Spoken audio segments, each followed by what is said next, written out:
Alright guys, it's about 9 AM. Mum's with some black bags, cup of coffee. We're going to start out here. We're going to get it all nice and tidy. Yeah, finally. Well guys, as you can see, almost there. Got it pretty much tied up, got rubbish bagged up. Got some other stuff I've got to find a home for. And in here's now tidy. I'm just doing some wiring, I'm putting up some speakers. That one there was meant to be more over this side, but trying to hold the speakers up while you're trying to tie them up is a real pain in the arse. So I might fiddle around with that one, but for the moment it's staying there just because it's a pain in the arse. Got wires coming down to my amp. Somebody asked me why there was a 360 power supply up there. This one. It's because these make absolutely fantastic 12 volt supplies for any car audio equipment, or to be honest, any car equipment in general. Lights, stereos, motors, anything. Well, actually not so much from motors. Well, large 12 volt motors. So if you're talking, that there is a 12 volt motor in that. Using it on a low speed is fine, but putting it under heavy load, or if you just pull the trigger straight away because it's a variable speed, if you put it straight away, you put too much load on these things, they just go out. They basically register as a short out, and that light there will come on red. So there's three colours that thing goes. It's orange when it's on standby, green when it's running, and red when it says short or it's gone into protect mode. It works the same way as a normal computer PSU, except that you don't have 5 volts or 3.5 volts on those extra wires. You literally have black and yellow, which is neutral and positive 12 volts. And you have these two, which are your remote wires. You join them together and that's what turns it on.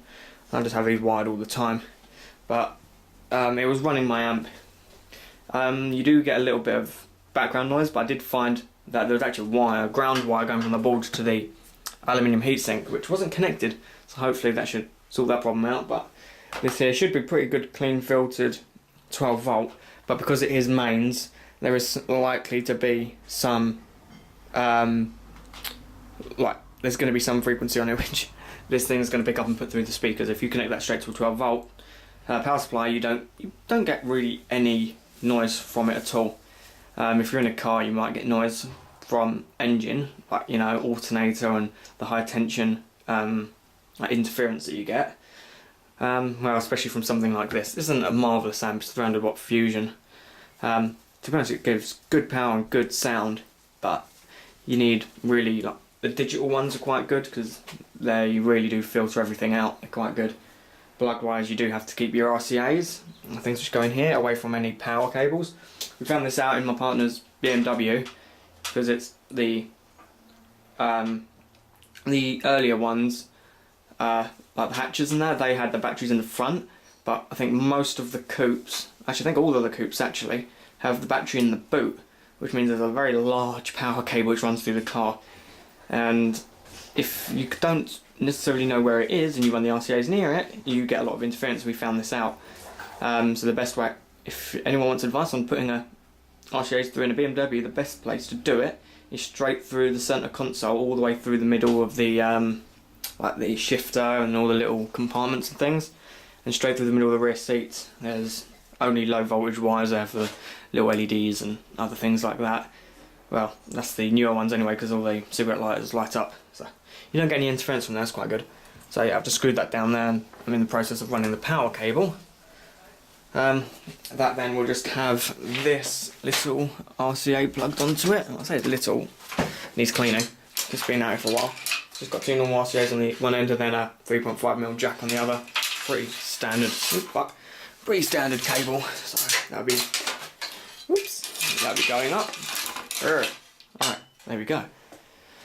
So yeah, unfortunately you guys probably won't often hear them, just on the basis that I listen to music when I'm out here, and due to YouTube stuff I'm not allowed to upload music, even if it is background music, which is rather unfortunate.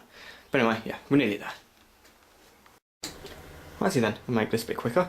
I finally got it reasonable in here, I can get in and out and do stuff. Still got some rubbish down there to sort out, and that little mess, and my work, and that's not really a workbench anymore, this thing, it's just, it's dead, properly dead, so yeah, I probably won't be using that much anymore because it's going to fall apart fairly soon. Anyway, yeah, as you can see, I've cleaned up the lathe. Oh, left tools out, can't do that. Needs to be all neat and tidy. Oh, I've got the amp done now. Wires all run up there, go to the speakers, and the other one runs along and down. I don't like it running around like that, but there's nowhere else I can really put it. I want to put a shelf up there where there used to be a shelf, but I want to make it heftier than what it was, because it was kind of this thick wood. I mean, if you look back into my really early videos, you'll see that I think there was 2 at one point. You can see all that brown crap on the wall is where I had my electrolysis tank here, and no matter how careful you are with that stuff, you always get the black nasty foam off the top. It seems to go everywhere, no matter how hard you try. That's actually from explosions, because of the hydrogen bubbles on the top. The little explosions, if they get angle grinding like sparks near them, they just kind of go pop and they ignite. It makes a nice big bang and they just float, shoot shit everywhere. I mean, if the whole room was filled with it, the whole room would go up. But anyway, yeah, I've got that done. As you can see, I've got this little LED light there. I've rigged it up to the same power supply as the amp, which is the Xbox One, which is just sitting down there now. Sits there quite nicely. If I turn that on, that light will come on. And that comes on. I'm getting a lot of interference because of this stupid audio lead. The RCA on it's knackered. I thought it was alright. I thought it might have been a problem with the amp or the power supply.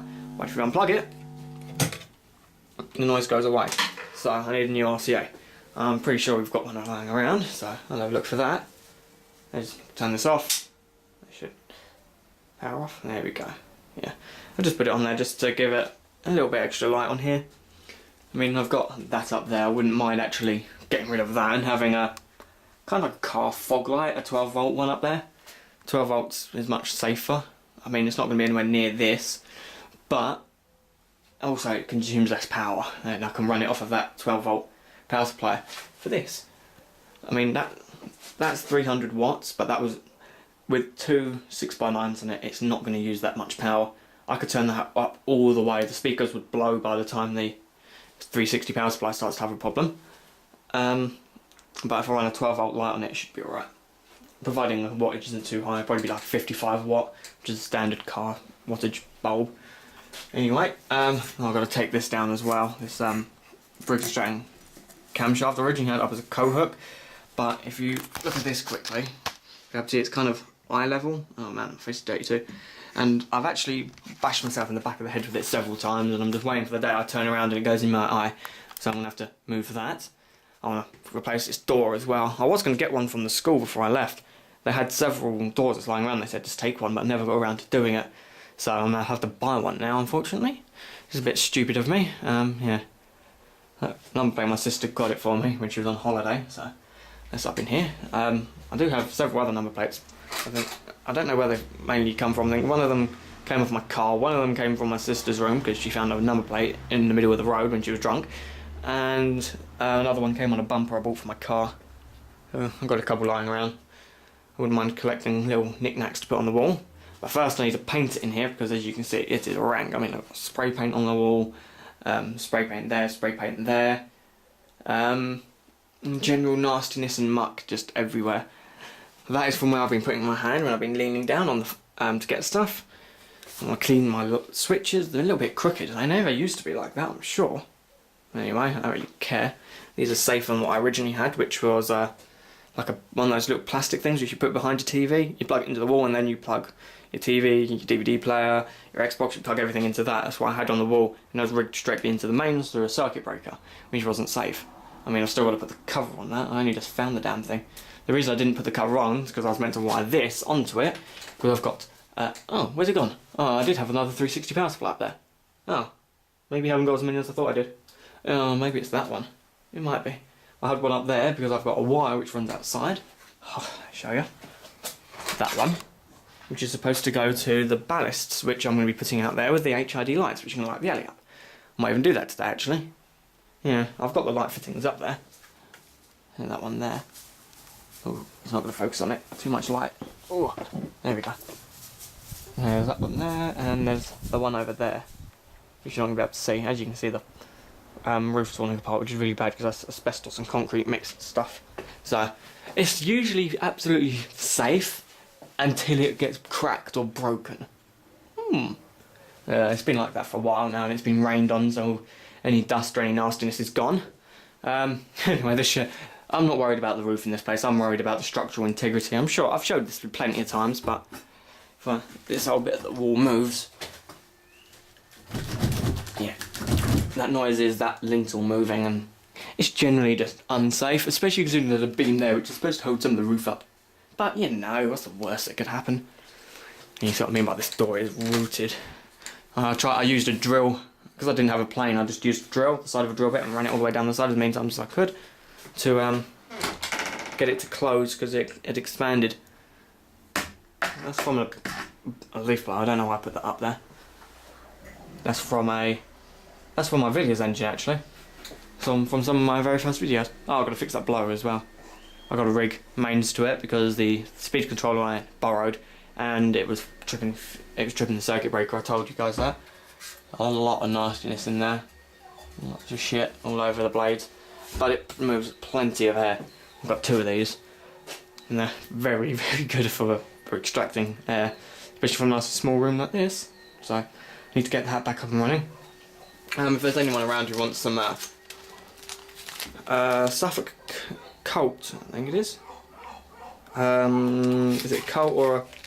Let me think. There's 2 engines. There's Colts and there's Punches.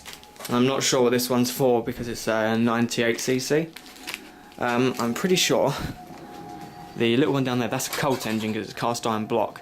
And the Suffolk Punch engines were aluminium, and they were a large engine, and that's like 75cc. So I think this is for the Punch, because I think that's a Colt, and I know these rings don't fit it. They're brand spanking new. I bought them on eBay to rebuild that engine, and then I found out they're the wrong rings. So yeah. Put back up there. Oh. Go. Anyway, well, that can go as well. That's from a Honda CRX Del Sol. Oh, that's their front because it's knackered, but you know it's just sat there doing nothing, so it can go. Oh. So yeah, that's all I can do for now, and I'm probably going to start on this compressor next, and I'll get some videos uploaded of that. And also I want to investigate the golf shot on this camera. It's called golf shot. It's for checking your golf swing. You're meant to put your camera on your tripod, and when you swing the club you're meant to play it back so you can refine your swing. But what it does, it records in double frame rate, so you can play it back at normal speed and it gives you basically slow motion. Now I'm going to investigate that, because if I can I've never actually tried using it because I didn't quite understand it, but I'll give it a go today. I've got to try and find something interesting to do though, to film. So if it records in double frame rates, instead of playing it at normal speed, I'll slow it down further, because then it should give a really high quality slow motion capture. It should be rather interesting.